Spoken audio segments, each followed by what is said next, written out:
Tes satu tes 1 2 3. Kali ini kita akan bahas apa, Patrik? Paling dasar dulu aja.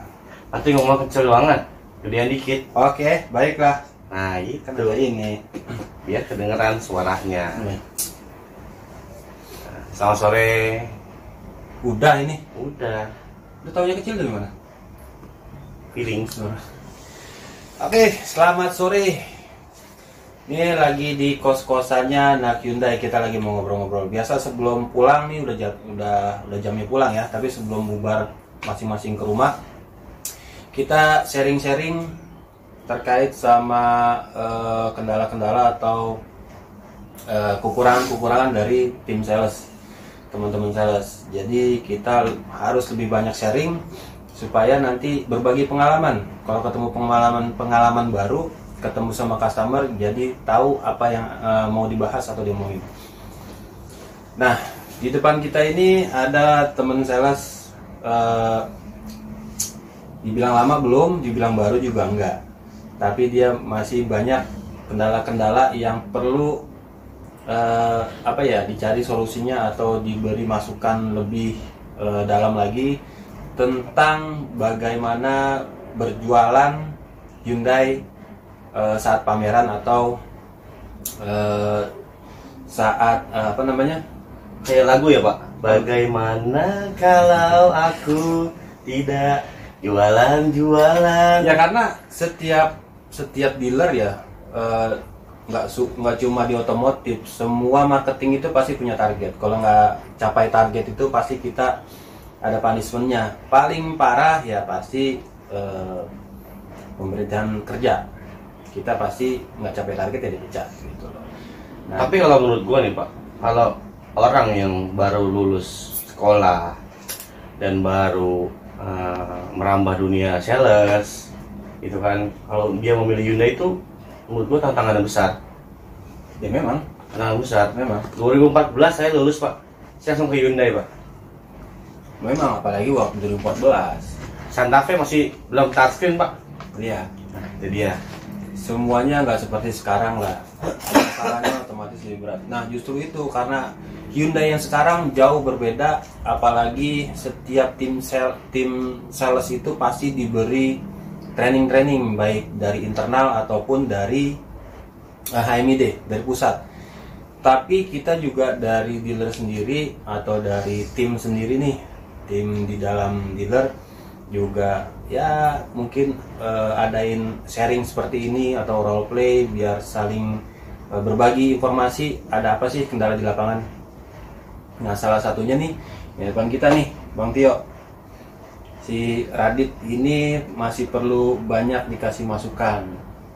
Nah, kendalanya tadi udah ditanya, ya bingung dari prospeknya. Pertama nih, siapa mas siapa? Mas Radit. Bingungnya karena apa? Bingung gimana sih cara jualan, Bang? Nggak ada yang bingung kalau jualan itu. Ibaratkan kata nih, dulu teman sales saya udah almarhum. Almarhum. Plesetan dikit ya lucu. Ada almarhum nih. Kita mau ngisi ember. Gimana kalau ember itu cepat penuh? Ada keran 5 yang kita buka 1. Penuh gak cepat? Lama ya? Lama. Kalau 5 dibuka kerannya Cepet. Nah, di sales itu ada berapa sih cara-cara untuk dapetin data prospek? Ada banyak pasti. Ada banyak. Udah jalanin semua apa belum? Masih belum. Masih belum. Nah, kenapa harus bingung? Oke gitu. Jalanin semuanya. Lanjut. Jalanin semuanya. Nah, misalkan pameran, canvassing, email blast, broadcast, referensi, saudara-saudara, kerabat, teman dekat, teman sekolah, bapaknya teman sekolah, kakeknya teman sekolah, bisa kan? Jadi apa yang dibingungin? Sebenarnya bukan bingung kalau itu menurut saya. Itu semacam gue harus lakuin apa? Sebenarnya terlalu banyak berpikir tapi sedikit aksi. Jadi dipikir dulu mau begini, mau begitu, tapi nggak dilakuin. Gua rasa sih itu dari tim-tim yang baru ya, yang memang belum ada punya gambaran mau gimana. Kayaknya nih pemasarannya di situ. Gitu. Kurang sharing sih, Pak. Iya memang, justru mau kita buka seperti ini supaya ada sharing. Dan Kurang kita bisa sharing. bagi ke teman-teman yang lain. Nah, jangan satu lagi, jangan pernah berpikir nih, Radit. Jangan pernah berpikir kayak gua. Oh, Bang Tio nih udah nggak aktivitas pameran, nggak aktivitas canvassing, tapi ada jualannya. Kenapa? Coba. Lu kira gua dari 2014 sampai sekarang nggak pernah canvassing. Sampai dulu itu zamannya Hyundai pertama di Indonesia, HMI doang 10 cabang di Jabodetabek. Itu per hari gua harus dapat 10 nama dan kartu nama yang baru. Dan 20 masukin prospek di SSC. Kalau dulu namanya HTA, Mas. HTA masih ada sekarang. Masih ada sekarang, tapi kan Nggak dipecah. nggak jadi Untuk prospek kan, penjualan, Pak? ya. Dulu masih prospek. Sekarang SSC. Sampai lu saking pusingnya gua nih ke TPU Pondok Ranggon. Lu gua tulis-tulisin nama-namanya biar masuk HTA. Kalau enggak gua dihukum. Yang di Nissan itu. Yang di Nissan, Pak. Seriusan. Betul. Gue baru denger ini. Sekarang 20 nama masukin HTA. Nggak pakai nomor telepon. Nama teleponnya bisa ngarang, belakang kita pindah-pindahin. Tapi jualan Pak. Yang dulu Itu kita bukan ngasih ide ya, itu dulu cerita Itu dulu. Ntar lu ke ini lagi. itu saking TPU susahnya Pak jualan Hyundai dulu Pak. Kalau saya pameran Santa Fe di samping-sampingin sama Fortuner, mendingan saya ngejaga pameran. pasti kalah. Malu Pak. Iya. Apa sih Santa Fe ini? Ini Pak, panorama sunroofnya sampai belakang, udah. Ini Pak, torsinya sama powernya gede, udah. Itu doang Pak yang nilai jual kita. Jadi intinya jangan melihat orang yang sudah lama di Hyundai atau di otomotif lain kerjanya santai tapi ada hasil. Itu karena dia punya database lebih banyak. Bisa nggak kehitung. Jadi dari database itu ada RO-nya, repeat order-nya, ada referensinya. Tapi kalau bagi yang baru nih, yang benar-benar fresh graduate, baru selesai sekolah, tiba-tiba mau jadi marketing, ya tugas utama ya pasti cari prospek dulu, cari database.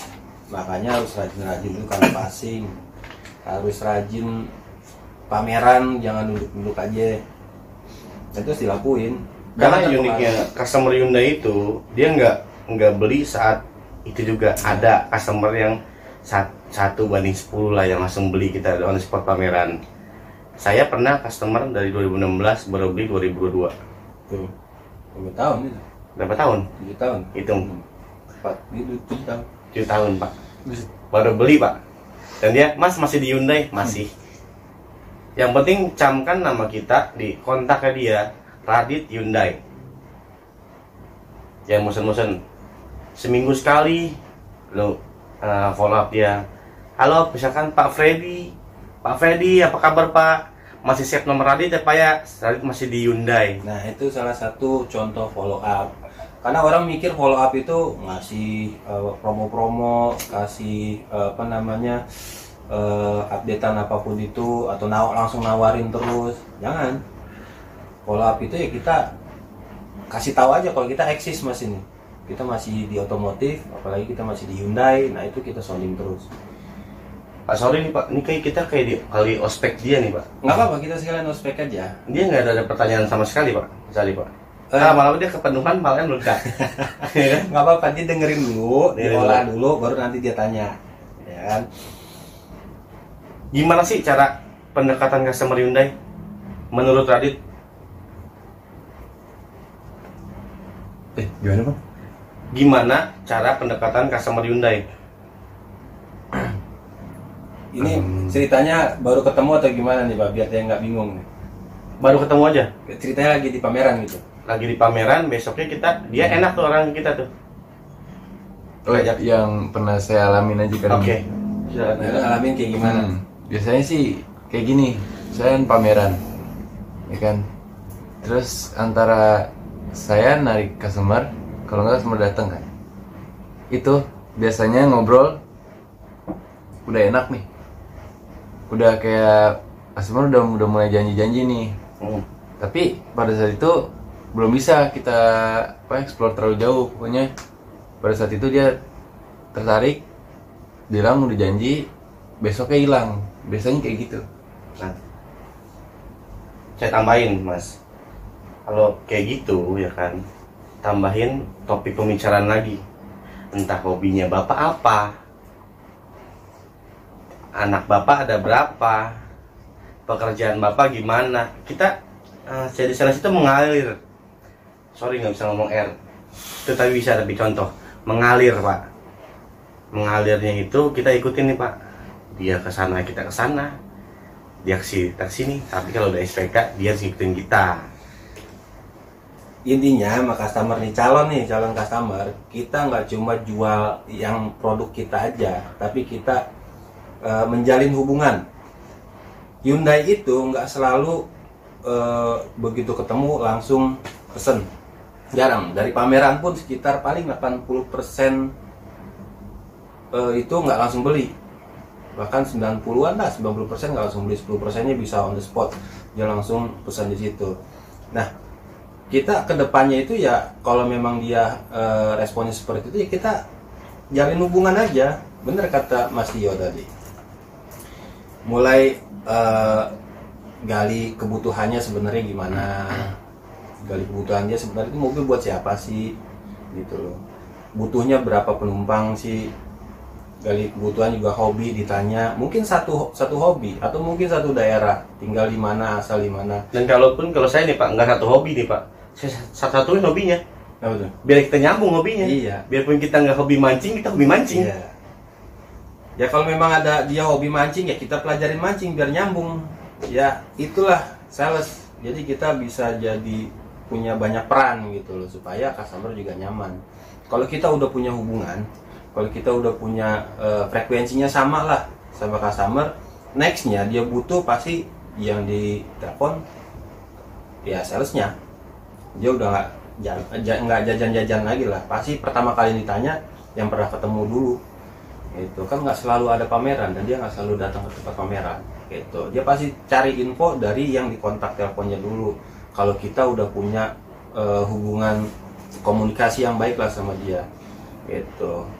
Apalagi lu tahu dia rumahnya di mana, dia punya kebiasaan apa, hobi apa, dia punya hobi traveling kemana, ternyata lu pernah ke situ, jadi bahan obrolan. Besok baru ingetin lagi gimana Hyundai-nya jadi atau enggak. Siapa tahu ya, ada juga kejadian yang jadi beli bukan dia, tapi dia referensiin mungkin saudaranya, mungkin juga familinya, banyak kemungkinan. Jadi tugasnya kita itu ya nggak cuma fokus ke dia terus, kita bangun hubungan aja. Dari sekian banyak database yang kita punya ya PR kita ya kita jalin hubungan ke semuanya itu. Contoh nih Pak Radit, saya dapat satu orderan instansi pemerintahan dan sampai sekarang dia RO saya, ya kan? Dapatnya dari mana coba tebak? Sebentar, instansi pemerintahan itu apa? Saya nggak bisa sebut instansi pemerintahnya. Enggak, maksudnya instansi pemerintahan itu apa? Oh, mobil untuk salah satu dinas pemerintahan. Ya, salah satu dinas pemerintahan. Ada lah dinas pemerintahan itu kan banyak tuh. Banyak. Tahu kan maksudnya? Oke. Ya. Ya. Tahu nggak Pak Radit saya dapat dari mana? Sebelum nanya, Iya, sebelum nyampe ke situ, gimana caranya bisa dapat ke situ? Nah Iya. ini dijelasin. Kan saya nanya ke Radit. Ini lagi dijelasin. Ada gak pikiran Radit itu dapetnya dari mana Bang Tio ya? Nah iya. Gimana? Dari ngopi di depan pameran CCM. Di tangga mau keluar ada supir. Dan itu kebetulan supirnya gubernur. Lagi main nunggu anaknya. Sama istri lagi nonton, dia nggak mau ikut nonton. Dia ngopi di luar, gocengan kopinya. Dan di situ kita ngobrol. Saya nggak bawa bareng Hyundai. Kita ngobrol, udah kita nyambung segala macam. Nah, kebetulan dia ada kenalan nih, suatu orang kuat lah di pemerintahan. Kita ajak ketemu, itu saya by phone pertama. Orang itu dari Kalimantan. Kita by phone segala macam, akhirnya kita ketemu, ya terjadilah orderan itu. Dan sampai sekarang masih repeat. Alhamdulillah Mas. Alisnya 7. Toyota-nya 36.